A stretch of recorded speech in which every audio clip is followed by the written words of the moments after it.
And we're live. Hey, good evening, everybody. Nice to see you. Hope you're all keeping well. We are a member down tonight, but hopefully she might be able to come back on. So Christina may join us later.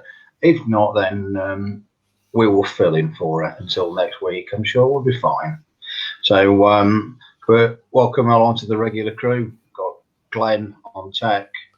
We've got Graeme providing some beneficial insights as well. Hey, Graeme. Hi. And tonight, I think we're going to have a change of that. We're going to have the Carl Gregory hour.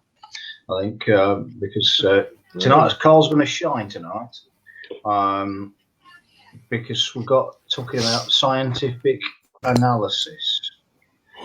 So what we're going to talk about a little bit, I'm going to let Carl explain a little bit more in depth and detail. I'm going to start talking about pareidolia.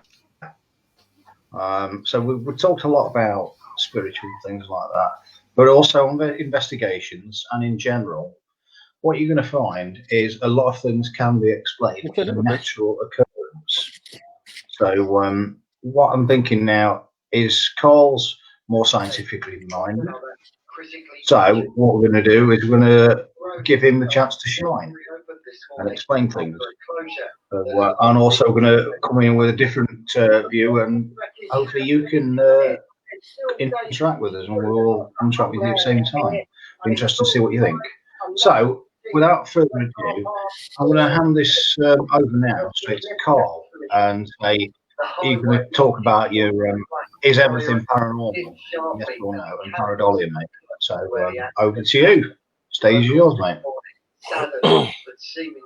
Okay, thank you. Right, well, pareidolia is the whole idea of the mind can see things that aren't actually there. So kind of like photos, looking at photos, tricks of the light, and just seeing really how the brain actually wants to try and make something of it when nothing is actually there. So it's kind of like your mind is tricking yourself. As this community took stock, Okay. Sorry, somebody got the TV on. I could just hear TV. To mark the very young life lost here. Sorry, I couldn't hear it. It's fine, sorry. No, you're all right. That was a very live captured EVP there. So, I'm going to show just a photograph now of the capture. So if Carl wants to explain that. Yeah. What we've got there is roughly to the top of that circled area is the gentleman, looks like with a very pointy nose, glasses, kind of like a dodgy looking Ronnie Wood photo. But if we actually look above the actual circle, you can see the tree branches. It's roughly the same colour. And then if you actually kind of, in a way, zoom yourself out, so take your face away from the screen and then move further back, all it actually is just the actual branches and the leaves of a particular tree. So all that is, it's not paranormal, it's just a photo. And the way the light is caught, the branches, it is just a branch that is seen a shape there and it's tried to make something of it.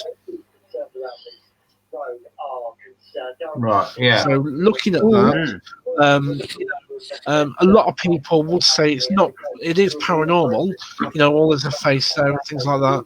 Unfortunately, as much as I'd love to say yes, it's paranormal, it's you've got a ghost of an old man there, it isn't. It's just the branches, it's the way the light has hit it, and it's just basically our brains trying to make that image something tangible. The brain is confused by what it's actually seen, so therefore it's just trying to make things simpler for us by creating an image that we can relate to. So really then, Carl, if what you're saying is if you've not spotted it first time, and then people say, oh, look, there's a face there, and point it out, then your brain's automatically trained to see it. It is, yes. It's almost like when you watch certain programs, you'll hear an EVP, and you'll hear something, but you're not sure what it is. And then the presenter of the show says something, oh, it said kill me or whatever. You've got the idea in your head, and you automatically hear that as it's playing. Yeah. So it's kind of your brain is trying to make sense of everything. So it's very, very similar with EVPs as well. If you're just hearing mumbling noise, you're told something, what it is, you've got a preconceived idea in your head, you're hearing that automatically. So for people who aren't heavy to the paranormal and just dabbling, they'll look at this and it's like, you could put this on a page on any social media site, and they will turn around, and a lot of people will say, oh, it's paranormal. A lot of people will turn around and say, it's a trick of the light or whatever. So you will have varying degrees of responses. But the fact is, it goes to show that people do see something as paranormal, other people don't.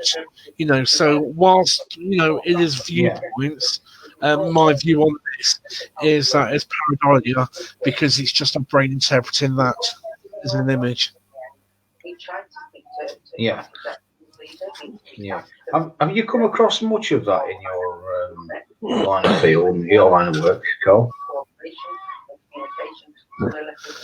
I think the easiest thing to say in potential is yes. The old question about orbs. Majority of it, well, I'd probably say all of it is kind of dust or reflections, lens flare or something like that. So that's why, as investigators, we do 2, 3, 4, 5 photos as you're going along, because just to check that it isn't there next time. If it's still there, chances are there's an natural occurrence for it. But they do come up quite a lot, and to be honest, problem is taking photos in the dark as well, because obviously the flash is gone, there's lots of shadows from the flash, so it's easy for the brain to interpret something as something tangible rather than a genuine shadow. Right. Yeah. I think to be fair as well, and I know Glynn will agree because he's done it with me at investigations.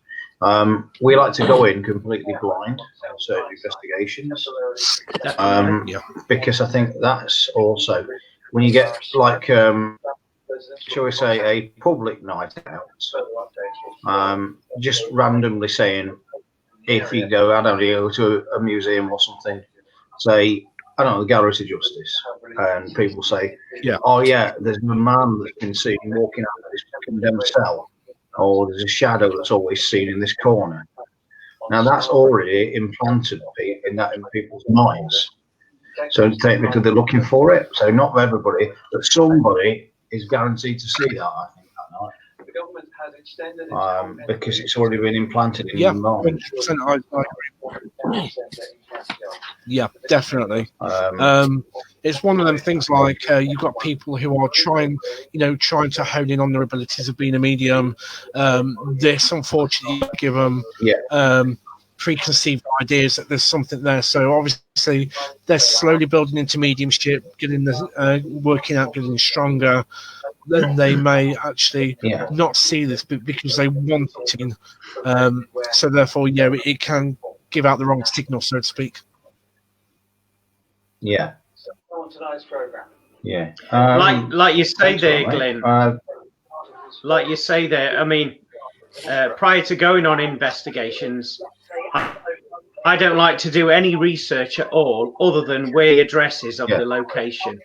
That is it. I'd sooner, like you said, I'd sooner go in there not knowing anything, and just trust my intuition and my spiritual senses, and then maybe after the investigation, or at the end of the investigation, then do a bit of research and see if those things that we picked up tally up in some form. And then that way there's no tampering, is there, or anything like that. And there's no suggestion going into the medium's mind, like Carl was saying, implanting those thoughts in your mind, so, to stop you from just saying things like that. Yeah. But that being said, I know I'm dragging that thing back again by saying that. Well, we've just had a comment. Yeah. Okay. I thought I could see a dog in that photo too. Depending on government guidance, of course. But currently, we're going to be having our give it a go sessions where we have Yeah. Carl, any ideas where? Veronica, can you just take the message back, please, and see whereabouts in that photo, or was it in the circle that you thought you could see the dog? And then we can have a look at that. Thank you. Yeah. I can see. Oh, here we I go. can kind of see More towards that. underneath. Oh yes, yeah, I've got it. Right. More underneath ears and eyes. Yeah. Yes, I've got it. What you're looking at. I can't really describe it. Right. Yeah. It kind of looks like Sloth from Ice Age. Oh, right. Sid. Sid the Sloth. Yeah. Right. In the bottom bush. Yeah. Yeah. That sounds a bit wrong, doesn't it? Yes.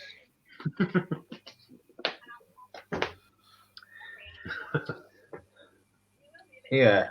No, I can say yes. I mean, in a way, that could be pareidolia as well. Then, couldn't it? Now you spotted that. I mean, that's a good image there, Veronica. I think that may be what Carl's maybe saying as well. Yeah. That you Might be mind something making completely different. them pictures out. Mm-hmm.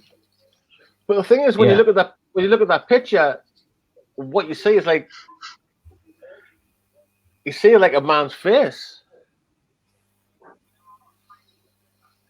Yeah. But then again, that's the trickery of the light, isn't it? And it's the texture. It's the way, like you say, the flash and the way it's being taken.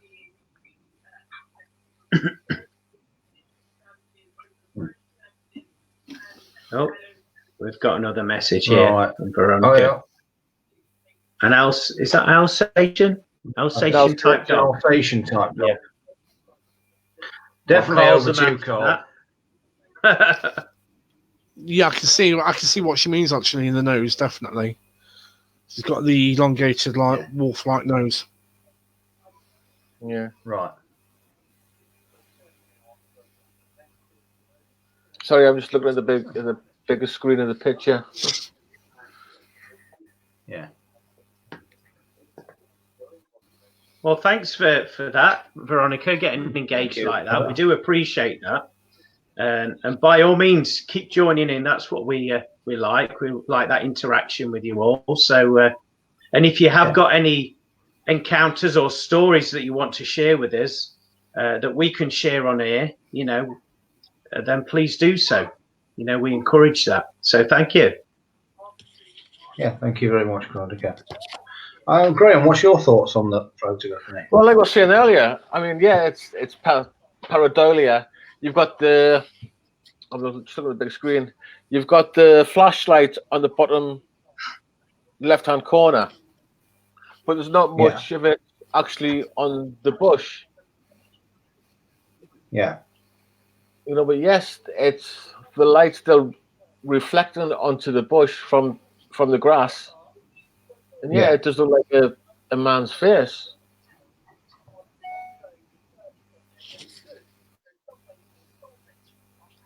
Right. See, I think you're quite impressed with that, aren't you? That's been explained as well. Yeah. Good. I mean, I've got a little bit of something to add, if I may, Glynn, about this. Absolutely, of course you can, mate. Yeah. Well, I know, as everybody knows, I'm a working medium, and spirit will always find the easiest route to either show themselves, communicate to you, any way that would require less energy from them to use. Yeah. So, I mean, there have been occasions where I've seen images actually in glass. Spirit images. I think it was in it was actually in the Galleries of Justice. I've took photos, and there've been different sort of faces within that glass, like on the mist in the glass. Also, I captured some as well in the Newsham Park Hospital. And again, that was like in the glass there where faces were seen. So, but with this example, this is definitely pareidolia, as Carl mentioned. But I just wanted to put that other side over. You know, I have actually captured and seen it with my naked eyes as well. And know that spirit do have a tendency to do that. They'll find the easiest way possible to use the least amount of energy. But so it's good to know both sides of the coin, really, when you are investigating. Obviously, I would certainly, even though I am a medium, I would certainly go down the rational avenue first, and I'll explore all that, and then I'll go on my instincts, and then I'll listen to my guides as well to get the information that way. But I think it's good to sit on the fence and just be open-minded, you know. So I'd encourage everybody to do that when they do go out investigating. Yeah. I think it's quite important as well to say that with investigations, probably 95% of things can be explained naturally. It's the other 5% that really interest you. Oh, we've got a lovely message from Veronica. Like messages in the clouds or tarot cards. Yeah. Don't stop. I mean, if I may sort of like interject in a way as well, I've got a little thing that I was going to mention to you about a story. Again, I'm not going to go into the full story because I think we're there for ages on that one. But how we did an investigation in Durham area. Right. And, turned out to be a natural explanation, really. In Durham? Durham, yeah. Nothing's special in Durham. Nothing's special in Durham. Yes, I still remember to this day getting there about 2 minutes off at A1.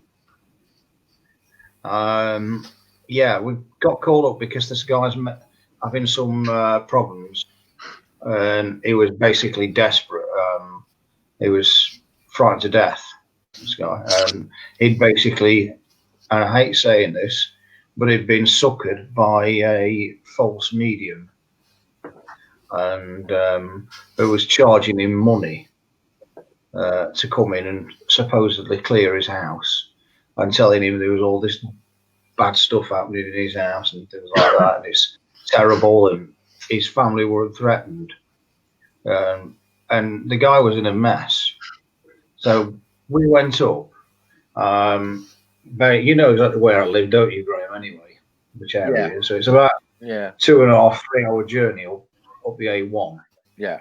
To Durham. So we came along, and basically, long story short, it was solved within 5 minutes of being a natural occurrence of sitting down. We sat down, had a cup of tea, wandered around, did like a baseline check, and basically the EMF in his house was completely off the scale. It was so basically what it was dodgy old wiring. He said they felt worst at the bottom of the stairs, or top of the stairs near the bathroom. They all felt ill at the top of the bathroom because that's where the medium said this spirit's affecting you and draining your energy. But it wasn't actually. It was underneath bang underneath where the bathroom was where the electrical cupboard was. All the wiring to the house, the fuses to the house. It was the old-fashioned wiring, and the actual EMF machine was screaming at us. It had gone over +10. No. So, and what that means is, and I think Carl could probably back me up on as well, that if you're exposed to EMF, it is a natural thing. If you're exposed to ultra high levels for a long period of time, it can affect your health. You start getting hallucinations, sickness, all sorts, and everything like that. And that's exactly what they were experiencing. They'd been living in that house for about 2 or 3 years. We've been in it 5 minutes. He was. Yeah. They said that once they went shopping and everything like that, they were absolutely fine. They felt fine. They felt because they were out of the house. Well, they would do because they were away from that. But as soon as they went back in the house, it affected them again. So they basically, we told him to probably try and move or get it rewired for his own health. Yeah. So how long ago was that call, Glynn? It was, well, just shout random names out. We'll get there. Yeah. Hey, Pete. Yeah. Jonathan. Yeah. Christina. Yeah. It's Tourette's, don't worry. Yeah. Yeah. I'm trying to think now. That was probably about 8-9 years ago. Right. I think the other guy who I went with did actually hear from him again right after that. But what I did was I actually reported the guy to the local spiritualist church. Right. Because he told him, I know they get him on these not even ghost walks and stuff like that, but he told him there was this evil energy that was trying to kill him and his family, and there was only him who could get it, who could get rid of it. And he was charging him about 100 quid for him to bring his friends round. Yeah, and the guy paid it. And he must have parted with about 400 quid, this guy. Wow. Any decent medium wouldn't include a fee. They wouldn't charge for anything like that. Well, let's take petrol, to get there. Yeah, that would all, just which is fair enough. Yeah, I mean, to be fair, I couldn't fault his hospitality because they get a cup of tea and they bought sandwiches out, crisps and all sorts. Bless him. I think they were grateful for us to turn up. And then we did, we sort of like put his mind at ease. There was something in there. There was somebody in there, I remember rightly. But it wasn't anything aggressive. It was a family member. In fact, I think it was his mum. Right. But yeah, I think it was his mum that was there. Shout out Megan. to Megan. Hi, Megan. Hi, Thanks for joining. Megan. Oh, yeah. We've missed you. Yeah, but you've been busy.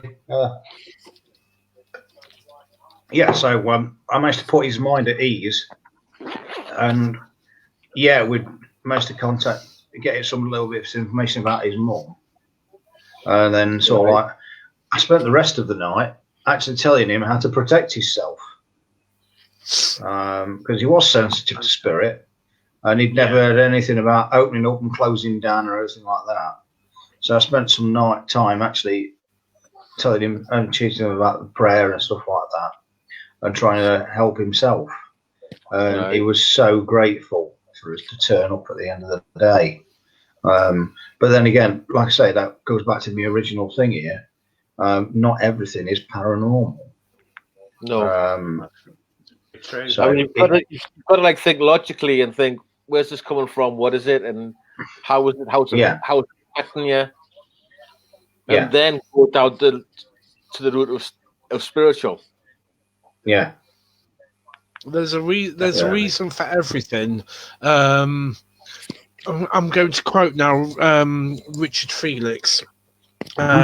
He says there's originally 8 out of 10 paranormal instances can be explained, and then he actually changed it and says 10 out of 10 can be explained. We just don't have all the answers yet. I think that really summarizes everything perfectly. we actually don't have the answers to everything. Everything can be explained, whether it be normal or paranormal, but we just don't know yet. Yeah. That's a good quote. I like that, Carl. Very good. Mm. It is. That's brilliant. Mm.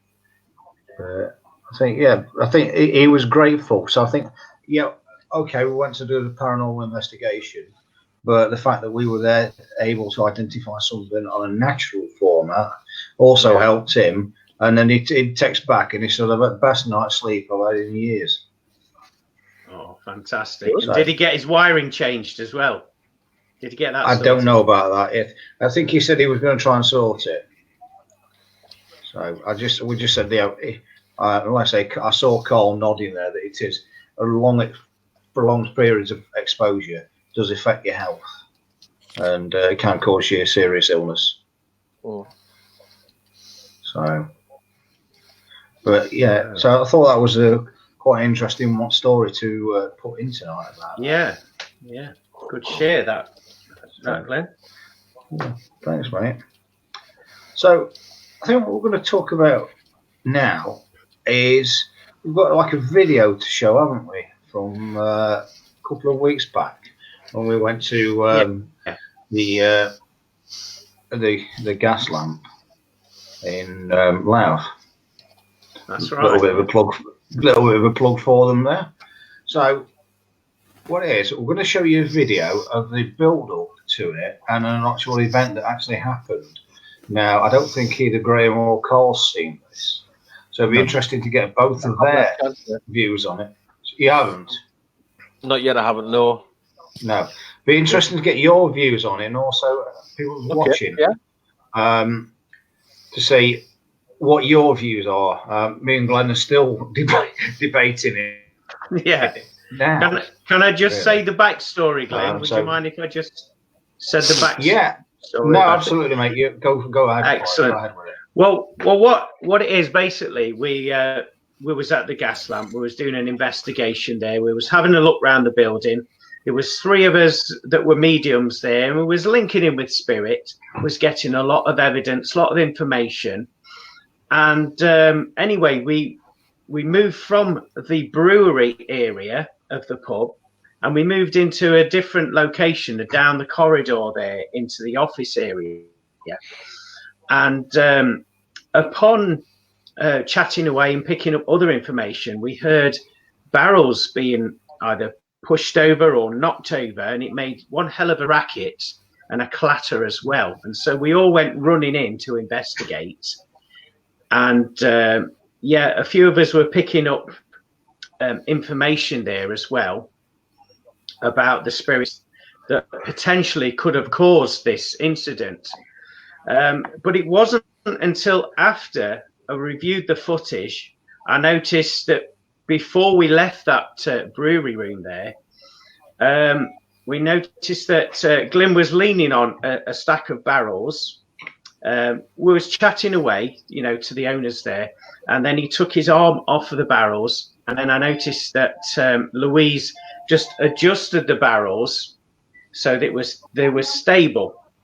But looking at the footage, the barrels were sort of like on a bit of a kilter, if that makes sense, when we left the room. So my sort of thing that I'm going to put out there for everyone is to obviously make your own decision up about these 2 clips. But we have got both sides of the coin, like I say, because we was picking up the spiritual activity in the brewery before the incident, and obviously after the incident, it was just this additional thing that I spotted that I thought, well, actually, is it spirit? Isn't it spirit? So what I'm going to do is I'm just going to locate the first clip.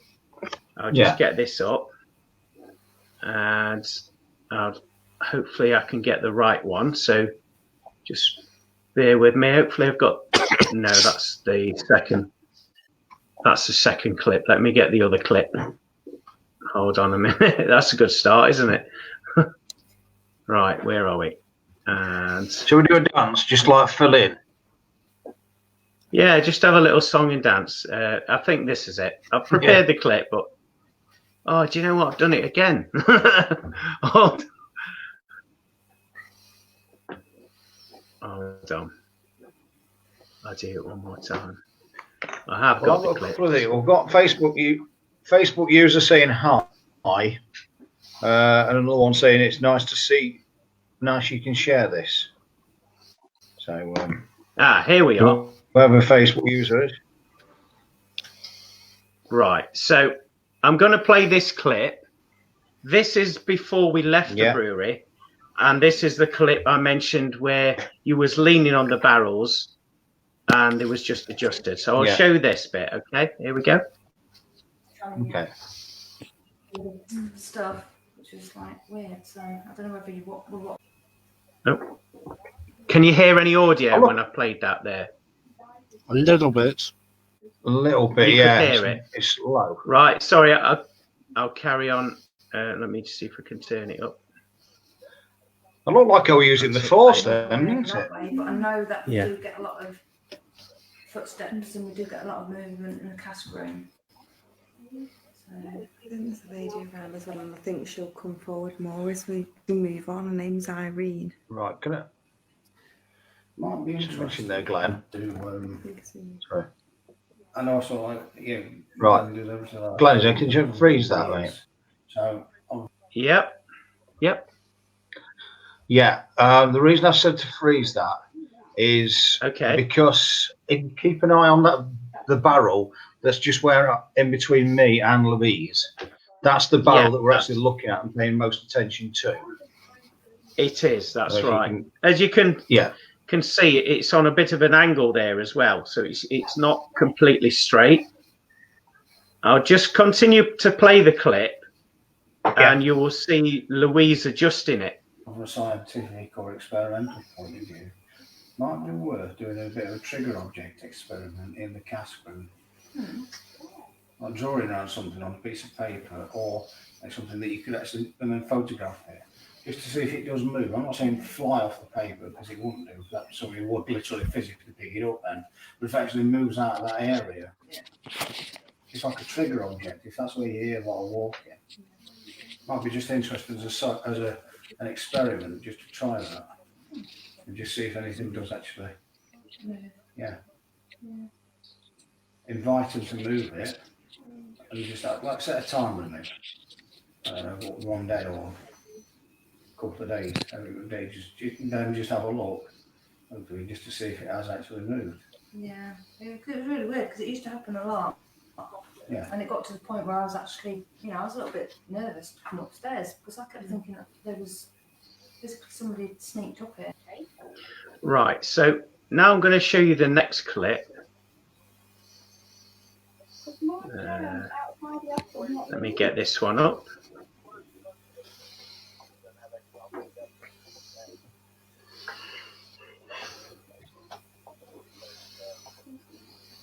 Nope. I think this one's key for here in the audio, isn't it? Yeah, I've got the same one again. Let me just delete that clip. And here we go. This will be the right one. Yeah, I'm putting the audio one as well for this. So if everyone can listen to the audio and just watch this, and this is what was captured, and well, you'll see for yourself. So just play it. Like there's some sort of protection on there, like a figure of 8. There you go. Oh, fantastic. Oh, yes. Hope you heard that, everybody. Yeah, heard it. So we've just had a bit of activity. Barrel has just decided to fly off. Wow, fantastic. Because it's quite light as well. Thank you so much. Oh, thank you. It's when it sounds like a whole lot goes in the cask room on the side, and like you go in there and there's nothing. There is an energy just here that's quite present. See, the thing is, quite angry as well. Is it? Yeah. These casks are quite light, you see, but they're stacked up, so they're easy to push over. Yeah. For an energy to do that. So I would say, what was interesting? Feel quite We're poking our nose in. I doesn't don't like think it. they like. Is it George again that's doing I that? feel it's a young lad. Yeah, because he's got a bit of an ego with him, and he's just doing that. It feels like a lot because I'm knocking these. When you came in here, because I just noticed where that barrel was there. Was that where it was when you came in? Or did you move it? No, which one? No, because Jay. Oh no, that was on that was on the floor. Yeah, because that was there. Because I was stood there. Jay was stood there. There wasn't a past there. No, there wasn't. That was on top of that. Yeah. No, but when I came in. Oh yeah. Came in here. It was there. Yeah. One of the it landed there. So it was that one. One was there. It was that one come off there and then rolled there. That was not. You can't physically do that. That drop. You can't physically drop like that. Well, mind you saying that though, it didn't even. It clanked. It didn't even tip the bottle over. No, it clanked, didn't it? And then you've got that gap there. And the floor runs that way as well. So it's not of course, yeah. It doesn't go this way, it doesn't go that way. The floor runs that way naturally. Just physically. I mean, that's actually not light. No, that's physically gone like that. Yeah. That's been put there. That's not a long way, isn't it? Yeah. And that one was upside down. Yeah. Alright, I've just been out. But that's what I'm saying. When it was where I was, Yeah. that was the normal way to roll. If it just fell off, it had just been there. It would have been the place where it was there. When we came back in. That's right, yeah. It was, yeah. I feel as though we need to leave this because I can feel something building up. And Yeah. I'm getting a headache with it. Yes, Because it wants us to go. out of this area, yeah. I just feel it. So yeah, that's the two pieces that we experienced the other week in Louth. Well, alright, yeah. It's interesting. How were you all accounted for, or how easy was it for the barrels to be stacked up? Did it look as if it was going to slip or fall? We were definitely all accounted for because there were only 5 of us, and all 5 of us were in the cask room at the time when that noise was heard. So as now you heard that, did you hear that? Bang. Yeah. Yes. Glynn was at. There was me and Christina in the office, and Glynn turned the camera around, and then you saw Louise and Jason walking in, literally within seconds, and walking through. So everybody was accounted for. Did the what I particularly liked on the video? Say, Graeme. Did the barrels look steady as they were stacked? Well, they didn't rock over. I know what Glenn's saying because you could maybe say move them. But what I was interested more was, nice to. Hi, David. Thanks, David. Cheers, matey. Well, you might be on something with Glynn. I think we help that spirit pass through. The spirit trap. What's the right thing for you to do? Do you want to answer that one before we go into a bit more analysis, mate? Yeah, let's have a look. Do I help that spirit to pass through?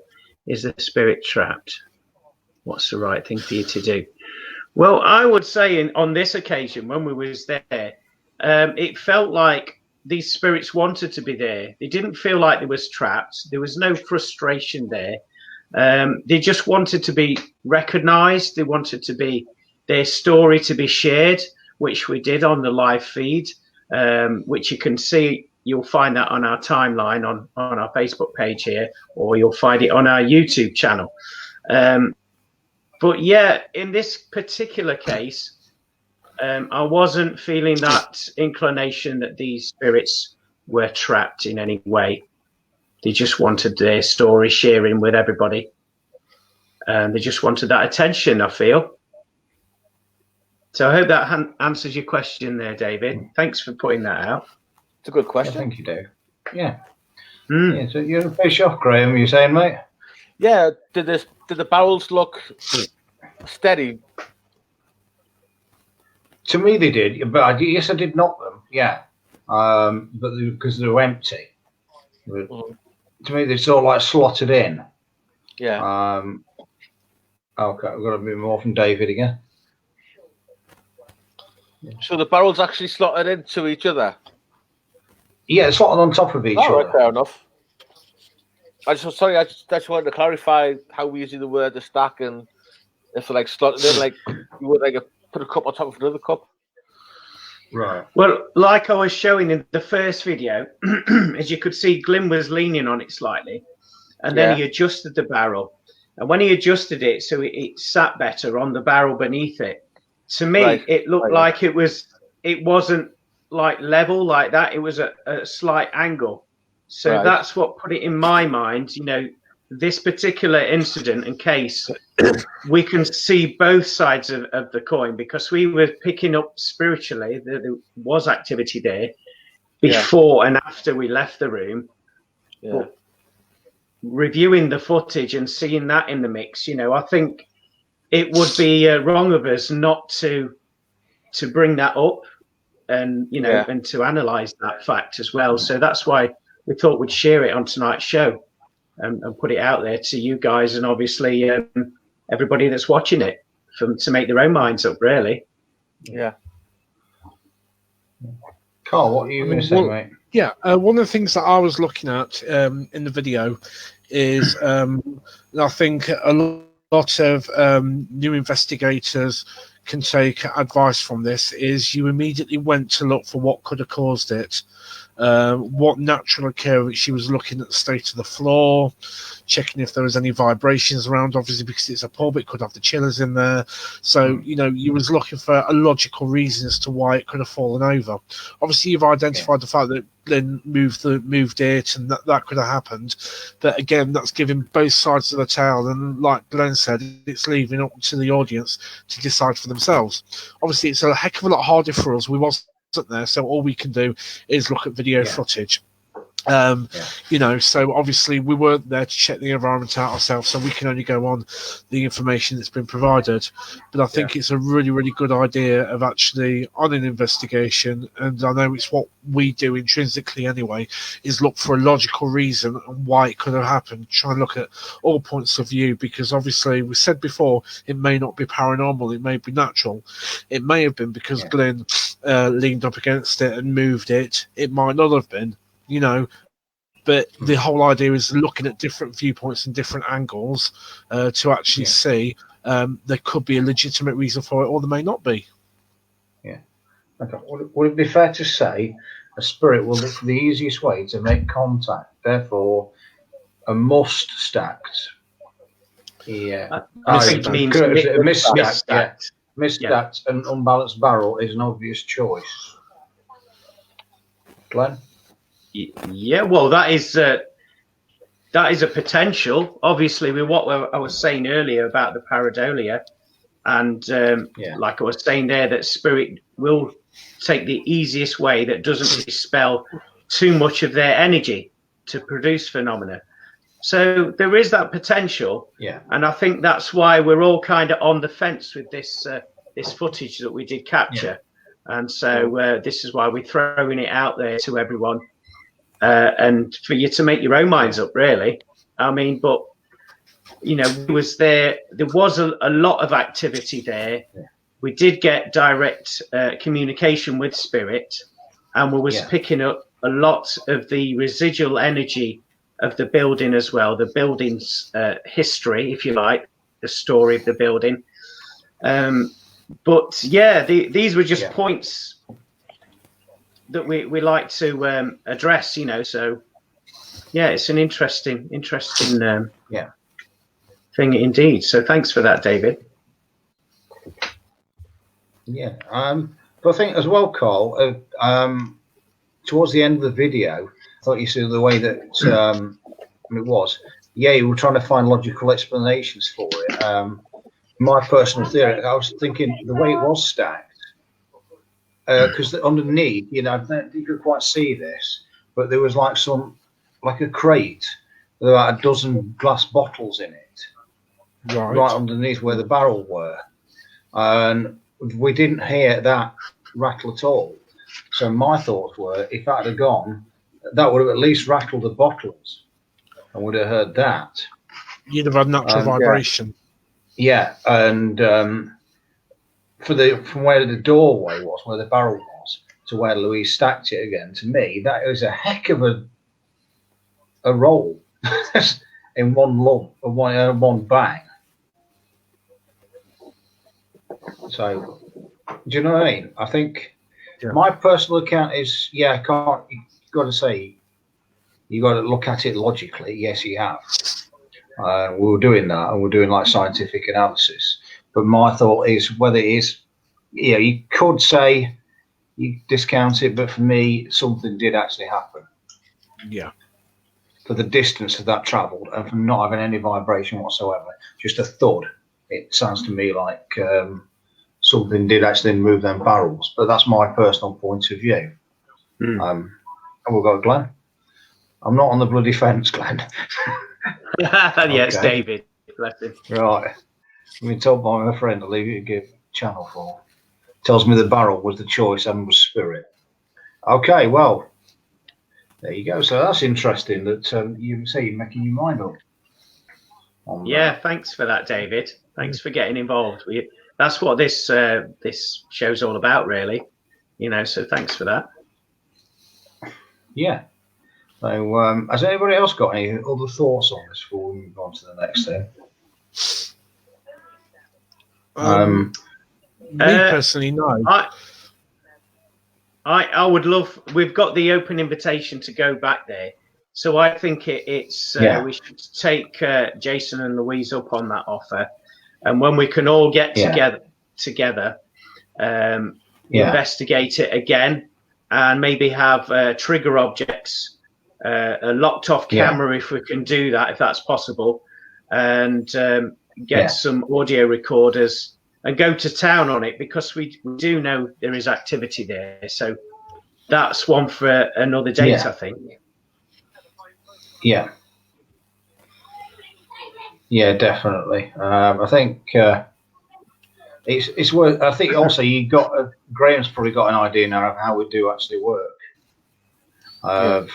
Looking for a reasonable scientific answer, and I hope that helps you in your decision as well about how we do actually work together.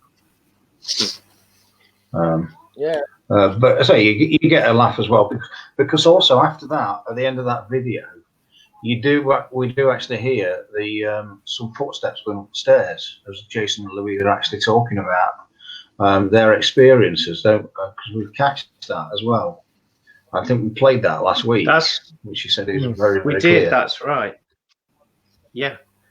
So I don't know if we could actually get the photo that you did that I sent this week, the thermal imaging one. Is there any chance we could still get that?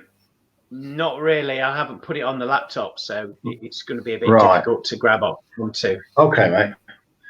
Because what it is then, basically, I want to just run this through people.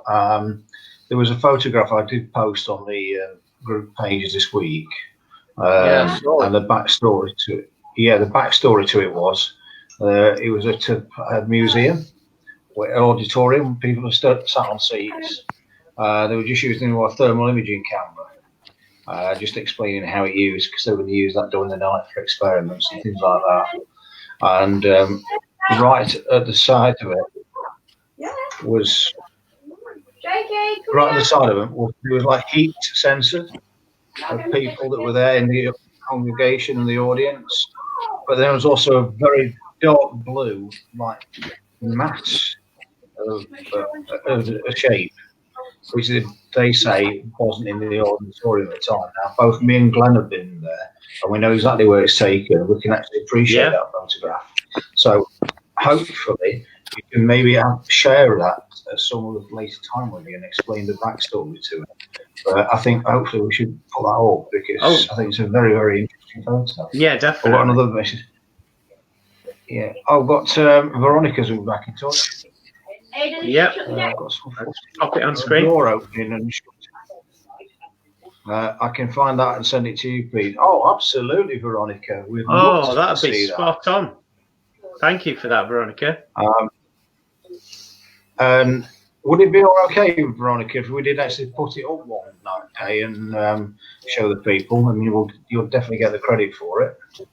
But we'd love that. That'd be great. Definitely. Yeah. But I think what we're going to do is, I think one way to just finish the show, if you like, tonight, I think would be to sort of like mention a story of another, shall we say, scientific analysis gone wrong. Let's try not to smoke already, because you know what. You've got to name the people in question, because that is part of the charm of this story. Okay, Veronica's text back. I should put cool. Yeah, we'll find it and send it to you. Thanks ever so much, Veronica. Thank you very much. Appreciate that. Thank you. You'll get the credit for it. Thank you. So yes, now a few years ago, there was a well-known television paranormal program on Sky, known as Most Haunted. I'm sure everybody on here has heard of them and watched it at some point. Mr. Gregory is smiling because he used to work with Mr. Felix, which is Felix, isn't you, mate? Oh, yes. Now, this one, the next time you see him or anything, this could actually finish him off, to be fair, mate. So, what he was, I went to, my mum got me a ticket at Christmas for an event at Plesley Mills near us, hosted by Most Haunted. So the crew went there. There was Yvette, Carl, Stuart, and David Wells, who was the medium at the time. So you basically got a ticket there. You know, walk round. You had a 5-minute chat with the allocated member of the cast, private chat, and then what it was, you get questions and answers with Carl and Stuart, and then you had David and Yvette doing a walk round in the haunted top floor. I'm struggling not to laugh at it. The walk round on the haunted top floor. So basically, that was what the scene was. So I did the questions and answers, and we got to the second group. So we did the tour around. So David was saying what he was picking up and everything like that. And at this point, we'd gone round the top floor, and we were doing some questions, asking out, and basically, this has never happened before or since, and it basically, I broke wind, and it basically sounded as if I was speaking. It was, for want of a better phrase, a paranormal fart. Well, give us a demonstration of the noise. We need the full account. Okay, so basically, picture the scene. Yvette's there, nice and calm and quiet. There's got 20 of us in this room. And all it said, it came out, ow. Just like that. I couldn't even recreate it. At that point, Yvette actually screamed and says, "Did you hear that? Did you hear that?" There was about 10 people in this room. And I actually kept my face straight. I said, "Yeah, I heard that as well." And when things go Trump in the night. Yes, exactly. Oh, dear. I kept it must be somewhere because somebody must have watching it out in the atmosphere. It would just be so funny because Yvette, David, and there's about 5 or 6 other people sprinted around the top floor of Plesley Mills trying to communicate with my fart. I could not, basically. Mr. Brown, are you there? Yeah. And that is true as I'm sat here now. They actually did a call-out session. At that point, I'd just lost the will to live. They were actually saying, I heard it. Somebody said, ow, do you need help? And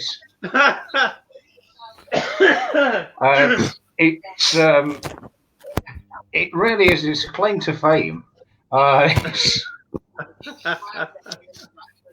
But it does go to show, doesn't it, on a serious note, that sound was misinterpreted as something. Somebody said it was a voice saying "ow" or something like that. So everybody else heard that. So it's another implant into the mind again. Yeah, but there's no name for the sound, though. I mean, you've got pareidolia for images, but there's no name for the sound. It's called irritable bowel. Irritable bowel.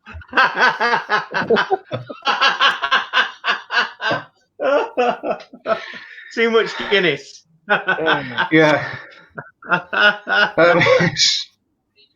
Either way, it was paranormal whatsoever.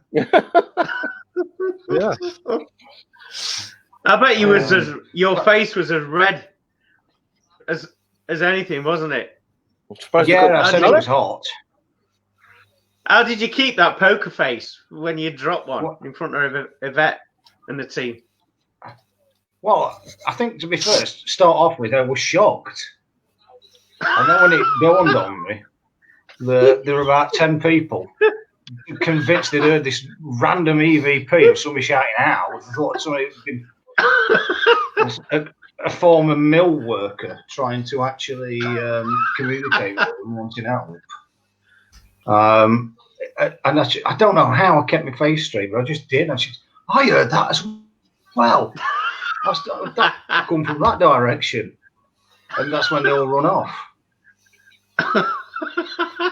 and there was people there with ghost hunting equipment asking questions basically to my fart and trying to get a response back.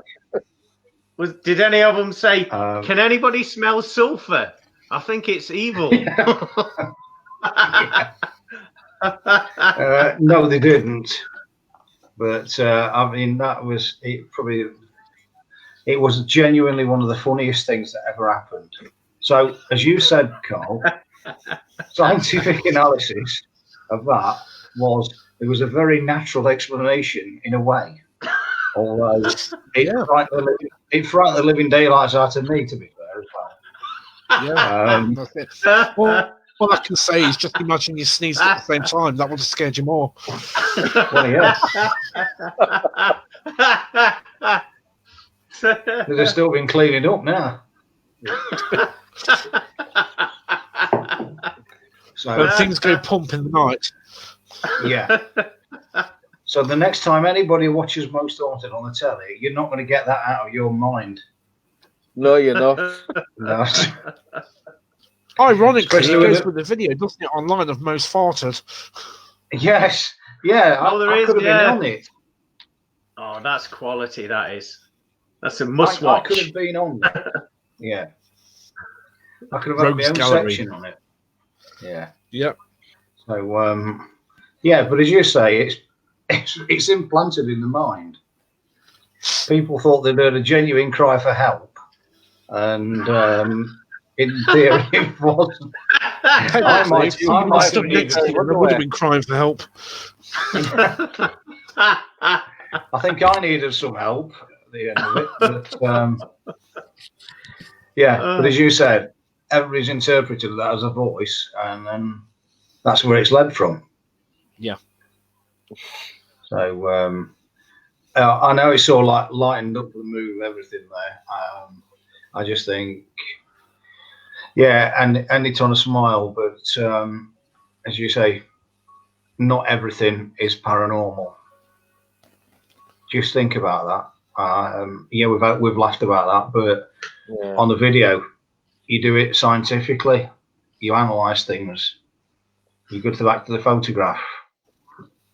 You know, don't think everything is paranormal. And as Mr. Felix said and Carl said, everything is explainable, just not yet. Vanessa's just seen the most spotted on YouTube. It's so funny. I'm starting a trend here, Veronica. But yeah, so thanks again, guys, for coming on tonight. I do appreciate it. I really do appreciate your input. Yeah, I love it. And hopefully next week we'll see Christina back with us. Yes, next week, I don't know what we're doing yet. Yes, well, we have missed her because we've actually managed to get a word in.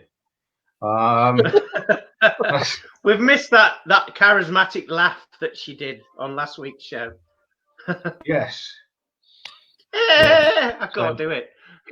No, actually, don't bother, Glynn. You sound like you're doing the same, mate, as well. Yeah. So, but no, thanks everybody for tuning in and for interacting as well.